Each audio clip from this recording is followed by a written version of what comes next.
Thank you for tuning in to the Sleighted Show. It's our first ever episode. We're so glad you're joining us. I'm Eric Casey. I'm Sebastian. And on the show today, we're going to have an interview with Kostya Kimlat where he talks about his first ever lecture at 18. It's so fascinating. And on top of that, we're also going to have several product reviews for 1 Degree, Double Cross, and Shuffle. Before we get into any of that, we obviously have to talk about David Blaine's Beyond Magic special. Unreal. It was just beyond. It was unnecessary in certain points. That's obviously the best word I could use. Not a bad unnecessary. Not a bad unnecessary at all. Oh, perfectly unnecessary. Phenomenal episode. Great magic. The Yeah. stuff at the end genuinely made me wonder, is he about to die? Is there actually any risk in here? Yeah. The fact that I'm thinking that and every magician is thinking that, he did his job. Yeah. Phenomenal. I definitely thought for a while there, I'm like, there's got to be a trick. Maybe it's not a real bullet. Right. Bullet switch, classic, you know. Yeah. But you can't fake the punch to the head it looks like he's getting. Yeah. Like, it looks so brutal. I loved it. But to talk about the magic. Yes, my favorite piece. What was yours? I think we're going to agree. Coat hanger? Coat hanger. Coat hanger. For those of you that haven't seen it yet, swallows a ring. They take a metal coat hanger out of the closet, unfold it, sword swallows it, and then they pull the hanger out with the ring linked onto it.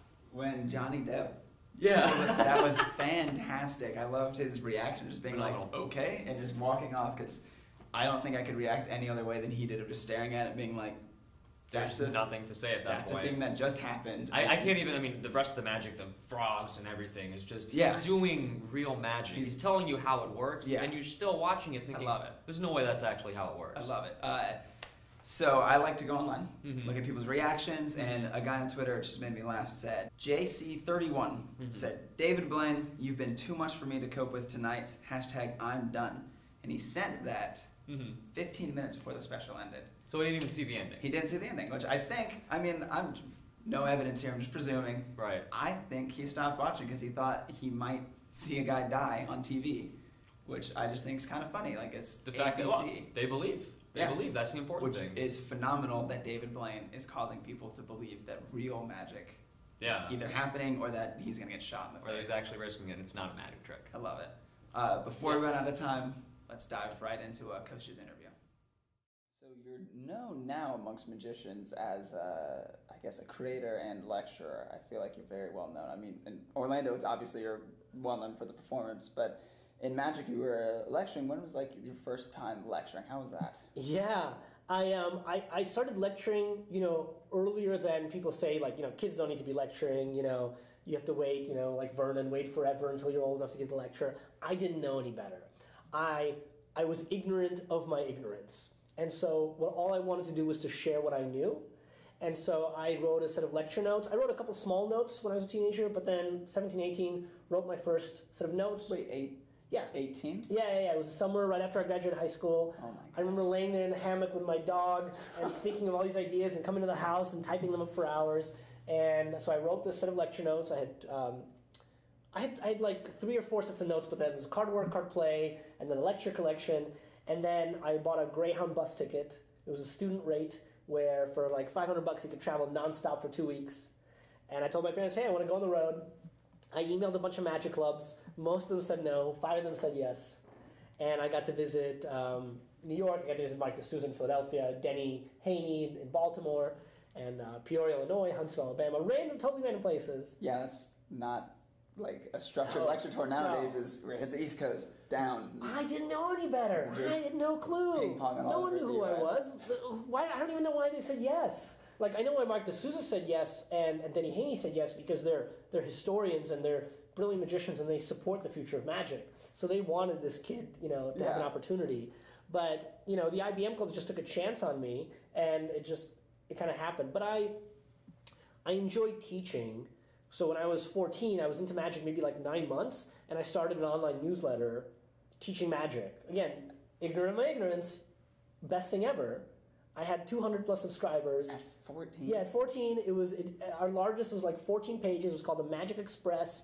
I was on the online message boards, alt.magic, and oh my God. Yeah. And so when I told them, by the way, I think we only put out 7 issues, and after issue 7, I said I can't continue this anymore because I have to start high school. I got hate mail. people were like, what, I've been listening to a kid? Yeah. But then one person, Walt Anthony, who had been writing for the newsletter, he wrote me, he goes, I can't believe that you're a kid. Good for you. And he started sending me books and other tricks.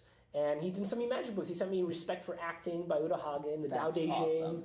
And so he sent me all these other things that influenced me. So in Orlando, I had this core group of magicians who were teaching me sleight of hand. And then online, I had other voices telling me about the importance of performance and psychology and theater. And then I met John Rockerbaumer at my first magic convention. That's awesome. And I was a kid that wouldn't leave him alone. I was there at his table nonstop. And I met him and Eddie Fields. And Eddie was amazing doing trick pool shots.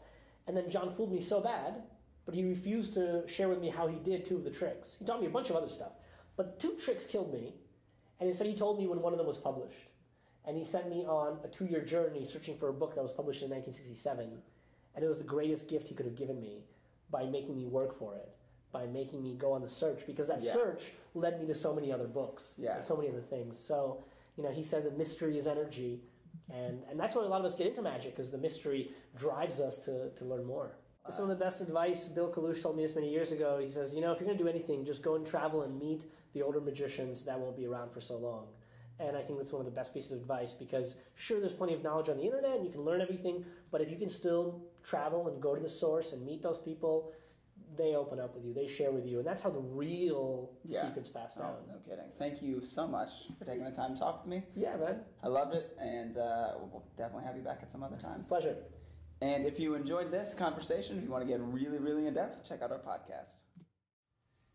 In recent news, a clip from Justice League Dark just got released online, and in this scene they're discussing, does David Copperfield actually have magic powers?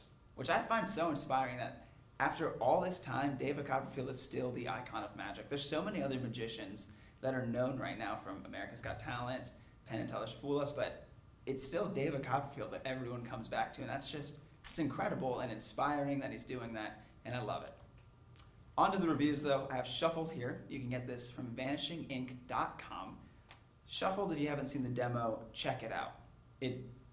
I just truly believe it's going to fool you. It fooled me, and I watched it multiple times. Sebastian and I sat there, watched it, fooled us, fooled us, fooled us, and that I have to buy it. So I went, I bought it, I got it, I put it in the DVD, and it's one of those moments where like that's so easy. Like, it's not hard at all. I can't believe it fooled me. And that should not detract from the effect. I think that makes the effect, it elevates it. It's so much better that it's that easy. A miracle that good shouldn't be so simple, but it is. Shuffled, you can be performing this a week max. It's not that hard. If you're comfortable with the deck of cards, you'll be great. One caveat that's not bad is you have to have some audience management. It's really not hard. It's pretty simple. I don't think anyone's gonna have any difficulty with this. I definitely would check it out. This trick is a killer. Jose Dennis has knocked it out of the ballpark with Shuffled. Definitely pick it up. You'll love it. You will not regret this. Let's do even more. Pad, pad, pad, pad, pad, pad, pad. iPad, iPad, iPad, iPad. iPad, iPad, iPad, iPad, iPad. iPad, iPad, iPad, iPad. iPad. Oh, thank you. Sleighted is sponsored today by Empower Sound. If you haven't seen their magic iPad, definitely click the link below to get your hands on it. Snapchat. Let me see if I have that one. See, it looks Holy crap! Oh my looks a little god! more... That's pretty cool! Oh, good. Well, thank you very much. Yeah, that's really cool. Alright guys, so now we're going to be doing a review for 1 Degree by John Bustafero. Now, this isn't going to be a very long review because my feelings about the book are pretty concise. It's hands down one of the best that I've ever read. When I was first getting into magic, it was one of the first books that I really changed my perception of how magic can be performed. It's a bunch of really well thought out routines, incredibly well constructed, most of which can be performed without a table, or you can use the spectator's hands if you really need to. But it's full of really practical material that I can guarantee you're going to use. This is honestly one of the few books which changed how I view magic and the way that I perform in certain settings.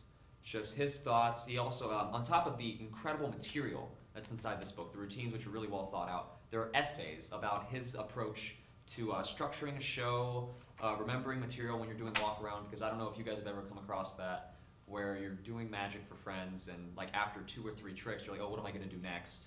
He actually has a system in place that he uses so he can remember what tricks he's doing in certain orders and keep that all straight in his head. So if you guys don't have it already, if you haven't checked it out, I highly recommend 1 Degree by John Bustafero. For a final review in today's show is Double Cross by Mark Southworth. This thing has amazing reviews everywhere, and I don't get it. I got the trick, I was expecting a miracle, and it's so frustrating for me.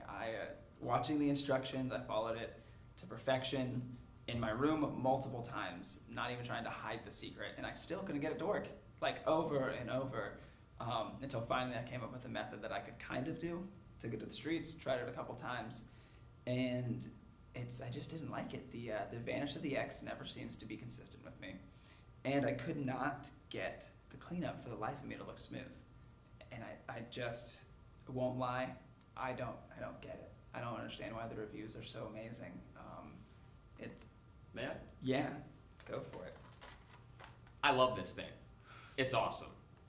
Respectfully disagree, but for what you get, it's a Sharpie, which lets you do, in my opinion, it might not have, I mean, it's a little bit knacky at first, but one of the cleanest, most practical versions of ashes on palm that I've seen. Like, all you gotta carry around is this little stick. You don't have to worry about anyone smoking, because that's out of style these days. So you've got a Sharpie in your pocket, totally normal prop for a magician. And they're left with a memory for the entire night, where they just have an impossible to erase X on their palm.